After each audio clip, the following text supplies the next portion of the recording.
સુરત જિલ્લા ભાજપની સેન્સ પ્રક્રિયા બીજા દિવસે ઉમેદવારોને ભારે ઘસારો 2 દિવસ 575થી વધુ દાવેદારો મેદાનમાં। સુરત સ્થાનિક સ્વરાજની ચૂંટણીઓનું શરણસિંગુ ફૂંકાતાની સાથે સુરત જિલ્લા ભાજપ દ્વારા ઉમેદવારોની પસંદગી માટેની સેન્સ પ્રક્રિયા તેજ કરવામાં આવી છે।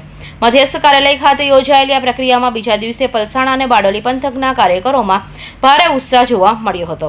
બીજા દિવસે જિલ્લા પંચાયતની 8 બેઠકો, તાલુકા પંચાયતની 8 બેઠકો અને બારડોલી નગરપાલિકાની 9 વોર્ડની 36 બેઠકો માટે સેન્સ લેવાની કામગીરી હાથ ધરવામાં આવી હતી। આજના દિવસે પલસાણા અને બારડોલી તાલુકા તેમજ નગરપાલિકાને મળી કુલ 275 દાવેદારોએ પોતાની દાવેદારી નોંધાવી છે। નોંધનીય છે કે ગઈકાલે મહુવા, અંબિકા અને 84 તાલુકા સહિત વડોદરા નગરપાલિકાની સેન્સ પ્રક્રિયા દરમિયાન 300થી વધુ ફોર્મ ભરાયા હતા। આમ માત્ર 2 દિવસમાં કુલ દાવેદારોનો આંકડો 575ને વટાવી ગયો છે, જે ભાજપમાં ટિકિટ મેળવવા માટેની આંતરિક સ્પર્ધા અને કાર્યકરોનો ઉત્સાહ દર્શાવે છે।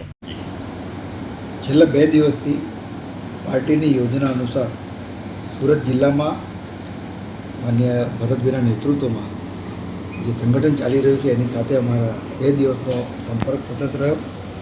મારી સાથે પ્રદેશમાંથી જે નિરીક્ષકો નિયુક્ત થયા છે એમાં શ્રી જાનવીબેન વ્યાસ અને ઉપેન્દ્રભાઈ રાઠવા અને સમગ્ર સુરત જિલ્લાની ટીમ 2 દિવસ સતત અમે લોકોને સાંભળ્યા છે। કાર્યકર્તાઓનો ખૂબ સારો ઉત્સાહ, ખૂબ ભણેલા ગણેલા લોકોએ ઉત્સાહ દાખવી અને ભારતીય જનતા પાર્ટીમાંથી ઉમેદવારી કરવા માટે આગળ આવ્યા છે।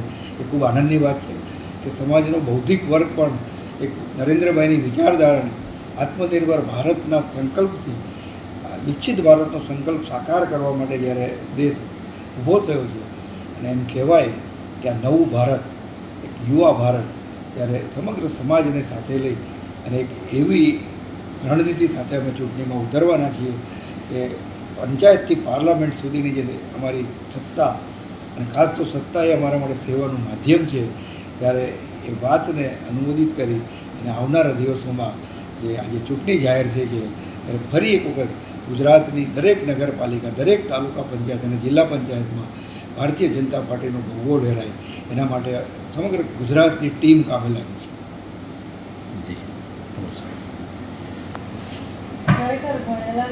હવે નિરીક્ષકો દ્વારા તમામ દાવેદારોની વિગતો પ્રદેશ કક્ષાએ મોકલવામાં આવે છે, જે આખરી ઉમેદવારોના નામ પર મહોર મારવામાં આવશે।